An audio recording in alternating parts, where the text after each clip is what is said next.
Sehat Ranggi.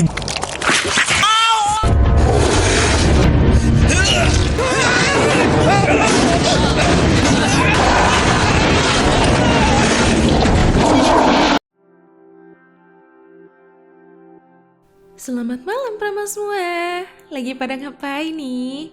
Udah jam segini enaknya sih nobar. Nih kita udah siapin film yang seru sekaligus menegangkan buat kalian. Judulnya Sector 7. Filmnya ini nyeritain tentang monster ganas yang keluar dari bawah anjungan minyak yang ada di laut lepas ujung selatan Pulau Jeju, Korea. Wah, gimana nasib para pekerjanya ya? Oh ya, di film ini Ha Ji Won yang jadi pemeran utamanya. Dia meranin jadi Cha Hae Jun, manajer peralatan di perusahaan pertambangan minyak. Oke, sebelum lanjut ke alur cerita lengkapnya, boleh dong klik tombol subscribe-nya dulu. Gratis kok. Kalau udah, yuk langsung aja kita ke alur ceritanya. Scene dibuka tahun 1985 di sektor 7 pertambangan minyak yang adanya di kedalaman 2400 meter. Ini ada ayahnya si Hae Jun, mau ngecek kerusakan yang ada di sana. Ternyata bornya macet. Turun dia mau benerin. Ada gempa. Setelah gempa itu, keluar banyak banget binatang aneh, nyala-nyala gitu. Pas dia lagi terpesona sama binatang itu, tiba-tiba ada gempa lagi. Tapi kali ini lebih parah, sampai ada tekanan besar dari bawah. Dia coba pegangan kuat ke bornya, sambil minta tolong ke Jungman yang ada di ruang kontrol. Tapi telat, dan gak ada yang tahu kalau dia diserang sama sekumpulan binatang aneh tadi. Ini alur maju ke tahun 2011. Hae Jun udah dewasa, dia kerja di sini sekarang. Tapi kelihatannya lagi ada masalah nih, ada alat yang rusak.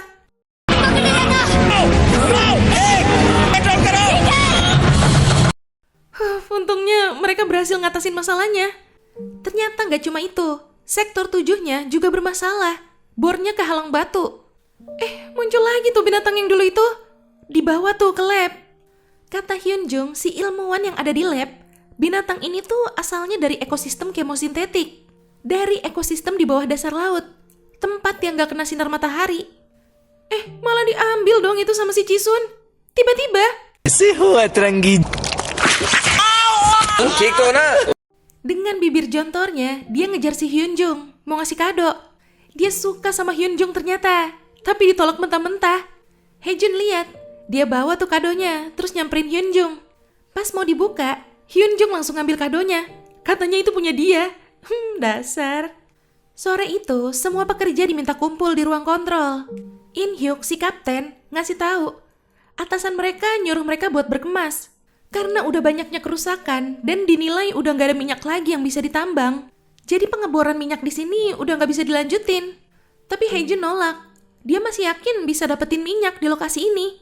Dongsu, partnernya Hae Jun, langsung ngejar si Hae Jun, mau ngasih tahu kalau si Jungman, atasan ayahnya Hae Jun dulu, bakal datang bantu beberes.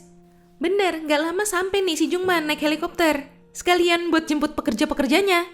By the way, di sini kita baru dikasih tahu, ternyata Jungman ini tuh pamannya si Hae Jun. Semenjak ayahnya meninggal, Hae Jun dirawat sama Jungman. Pekerja biasanya udah pada pulang nih, sisa mereka ini buat beberes. Lagi ngebahas bibir jontornya si Chisun, Sanggu ikut mamerin luka bekas gigitan juga. Katanya kejadiannya itu pas dia lagi di sektor 9 yang ada di dekat Pulau Sumatera. Tapi kata si Dr. Moon Hyung, itu tuh cuma bekas luka kegores kena pipa aja. Kalau yang beneran pernah digigit hiu itu justru si Jungman. Dikasih lihat tuh bekas lukanya. Dan ternyata yang lain pun pada punya bekas luka juga selama ngejalanin pekerjaan ini. Termasuk si Hae Jun. Kulitnya rusak karena kena tekanan besar di kedalaman 120 meter. Ini Hae Jun lagi bengong sendirian. Jungman nyamperin dia. Ternyata alasan dia nggak mau pergi dari sini tuh karena dia belum bisa ikhlas ayahnya tewas di sini. Dia minta sama Jungman buat tetap lanjut nambang minyak di situ. Akhirnya diusahain tuh sama Jungman. Dia mau coba minta perpanjangan waktu. Jungman juga ngomong nih ke si kapten, kalau terjadi apa-apa, dia yang bakal tanggung jawab. Lagi pula dia juga dulu 10 tahun kerja di sektor 7, jadi dia tahulah seluk-beluknya. Oke, mulai nih, diturunin lagi alat bornya.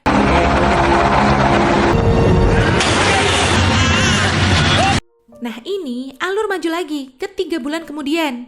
Hae Jun nyelam, mau nambel pipa yang bocor, dibantu sama Hyun Woo.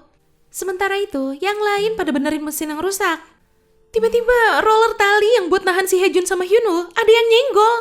Hyunwoo kaget, ujung lasnya copot, mental nancep ke pahanya. Talinya si Hyunwoo keulur, dia makin jatuh ke bawah. Untung kesangkut tuh, talinya berhenti ngulur. Mereka buru-buru narik talinya, tapi malah putus. Hyunwoo tenggelam. Mereka narik Haejun, tapi Haejun masih mau coba nolong Hyunwoo. Pas dia mau nyopot tali di helmnya biar gak ditarik, malah kesetrum sampai pingsan. Malam itu, Hyunjung mau nanya sesuatu ke Haejun tentang pas kejadian tadi. Tapi gak jadi, keburu si Dongsu sama Jungman datang. Haejun lagi sedih sendirian nih, kehilangan si Hyunwoo. Tiba-tiba, Hyunjung jatuh tepat di depan dia. Belum juga hilang syoknya, udah syok lagi aja nih si Haejun. Setelah dicek dari bekas cederanya, kemungkinan besar si Hyunjung itu tewas karena jatuh. Jadi diambil kesimpulan kalau si Hyunjung ini bundir. Pas dicek lagi, Moonhyung nemuin semacam lendir gitu. Sanggu sama Jonghyun curiga sama Jisun, langsung dicari sama mereka. Soalnya selama ini Jisun kan maksa banget tuh pengen ngedeketin Hyunjung.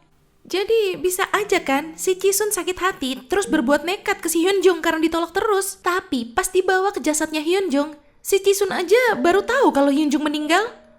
Ini Haejun jadi keinget kalau si Hyunjung sempat mau nanya sesuatu tadi. Dia langsung ke lab. Kali aja ada clue gitu tentang apa yang sebenarnya mau ditanyain. Lagi jatuh kaget gara-gara tikus, dia ngeliat ada sesuatu. Pas disamperin udah nggak ada, tapi ada banyak lendir di situ. Sementara itu, si Moonhyung yang lagi sendirian juga diserang. Haejun masih terus nyari, saking penasarannya sama apa yang dia lihat tadi.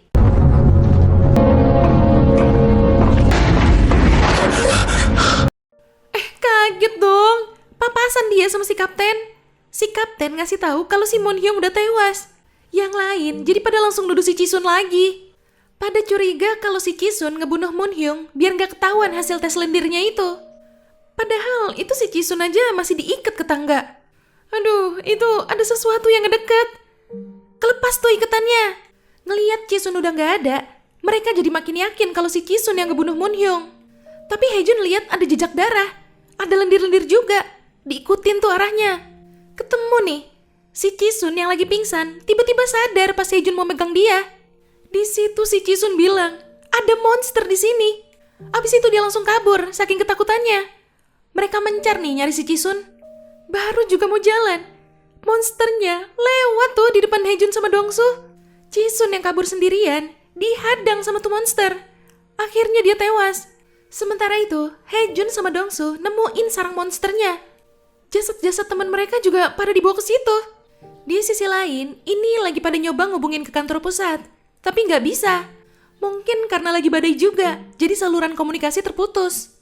Nggak lama, Haejun sama Dongsu datang, ngasih tahu apa yang mereka temuin. Jungman langsung siap-siap ngambil senjatanya. Mau dia bunuh itu monster. Ya udah, Haejun, Dongsu sama si kapten ikut, mau bantu. Sanggu sama Jonghyun yang tadinya mau nunggu di situ, akhirnya nyusul. Papasan tuh mereka, untung gak ditembak. Tiba-tiba muncul tuh monster di belakang mereka.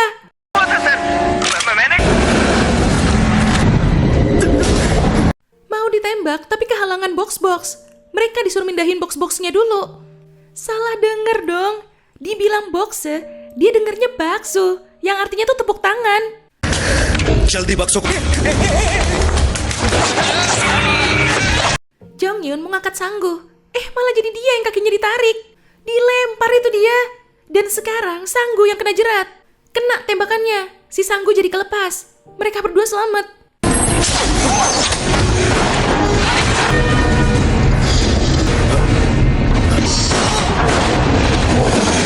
Dari lubang bekas tembakannya keluar cairan gitu. Jungman langsung lemparin korek api ke situ.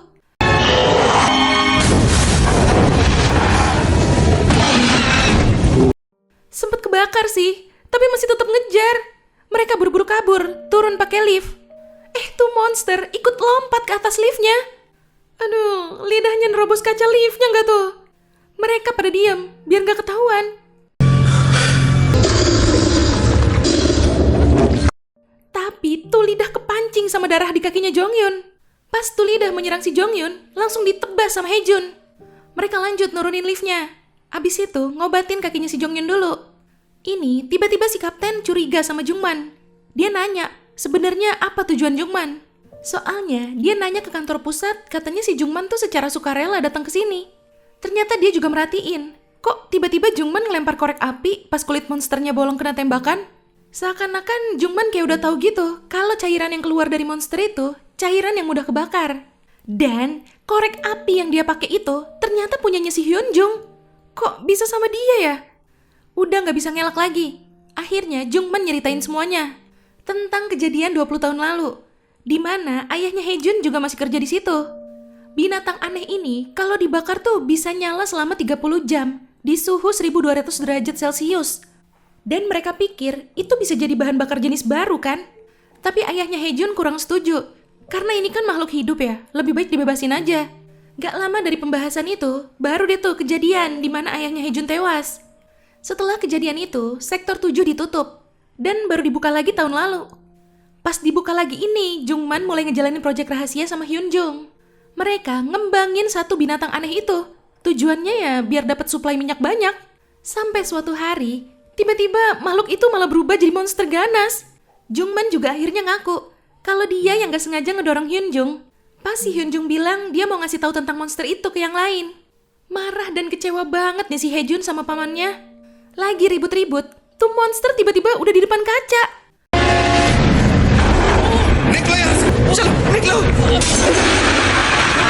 Panik, auto langsung kabur tuh mereka.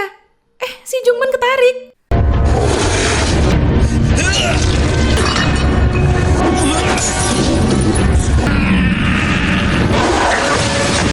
Tapi akhirnya dilepasin, gara-gara ditimpuk pakai botol cairan apa itu. Mereka siap-siap ngambil senjata. Haejun nyuruh mereka ke kapal selam kecil duluan. Sementara dia mau nyalain powernya lagi dulu. Tapi akhirnya Dongsu ikut nemenin dia.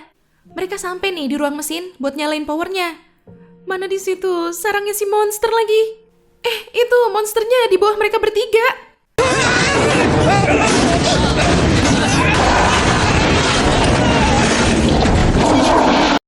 Mereka gak kuat nahan. Tuh monster berhasil naik. Pas mereka mau kabur, Junghyun jatuh. Si kapten yang dasarnya pengecut malah nyuruh Sanggu ninggalin Jonghyun. Sanggu gak mau. Dia langsung balik nyelamatin si Jonghyun. Sedangkan si kapten nunggu di pintu saking ketakutannya. Ditutup dong itu pintunya. Jonghyun kena jerat lagi kakinya. Bukannya bukain pintu, malah kabur tuh si kapten. Jonghyun nyerah. Dia ngelepasin tangannya dari Sanggu.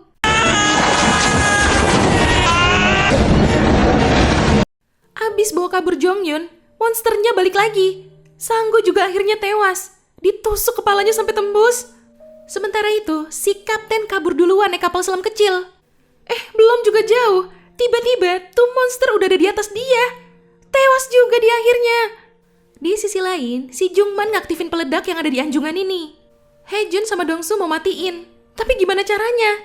Yang bisa matiin cuma si kapten. Di luar, mereka lihat Jungman nembakin suar buat minta bantuan. Abis itu, dia mancing si monsternya. Nah, monsternya ngedeket nih. Langsung dibakar sama dia.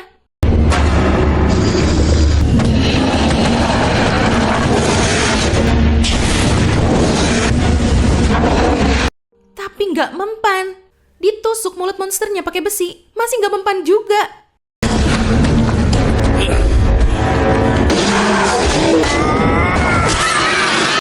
Pas dia nusuk badannya tuh monster, dada dia juga ditusuk sampai tembus. Percobaan terakhir nih, dibakar lagi. Tapi kali ini lidahnya yang dibakar.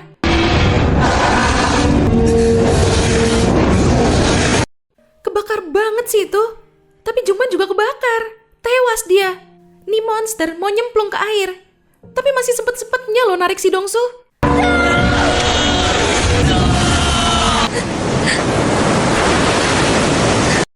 Tapi taunya si Dongsu selamat. Dia pegangan ke tali.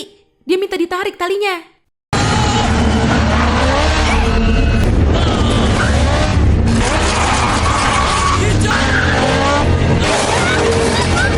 Yes, berhasil. Si Dongsu berhasil naik.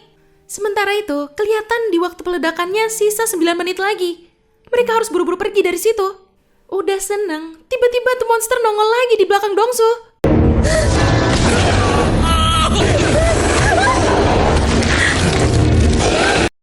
Dongsu nyoba nahan si monster, biar Haejun bisa kabur. Sampai akhirnya, si Dongsu dilempar terus dicaplok sama tuh monster.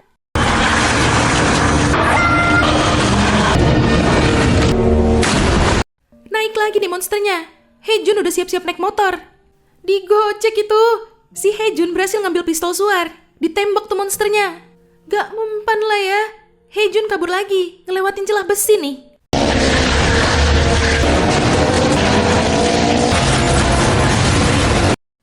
Monsternya kesangkut dan ketiban besi-besinya.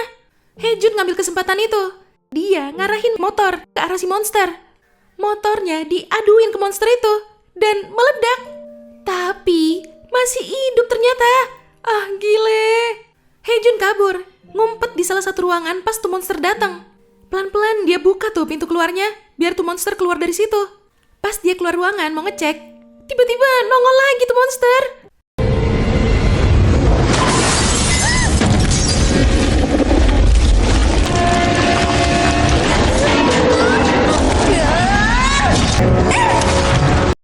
Dipukulin tuh monster pakai kunci pipa. Makin ngamuk lah ya. Udah kepepet. Haejun naik ke atas pakai tali. Monsternya ngerayap ngejar. Tuh monster lompat menyaplok dia. Untung dia berhasil pindah ke tiang. Karena lompat dari segitu tingginya, kakinya terkilir. Dia kepikiran mau pakai alat bor buat niban monsternya. Dia diri di atas lubang bor, biar monsternya nyamperin dia. Pas tuh monster udah tepat di atas lubang bor, langsung diturunin bornya.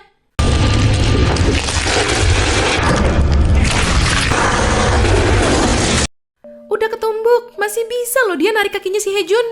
Haejun berusaha mati-matian ngerangkak buat neken tombol ngaktifin bornya.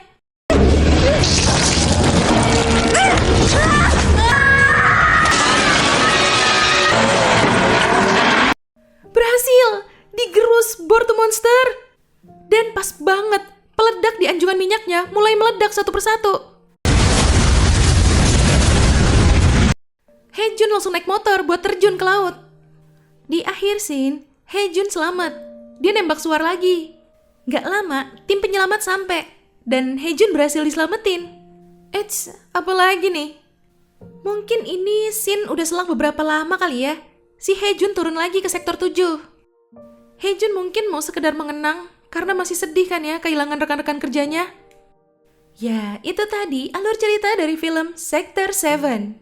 Gimana Pramal? Seru banget kan? Monsternya satu sih, tapi parah banget, susah dikalahinnya. Oke Pramal, jangan lupa ya follow Instagram kita @radiomalam.id. Sampai jumpa di ulasan alur cerita selanjutnya. Selamat malam.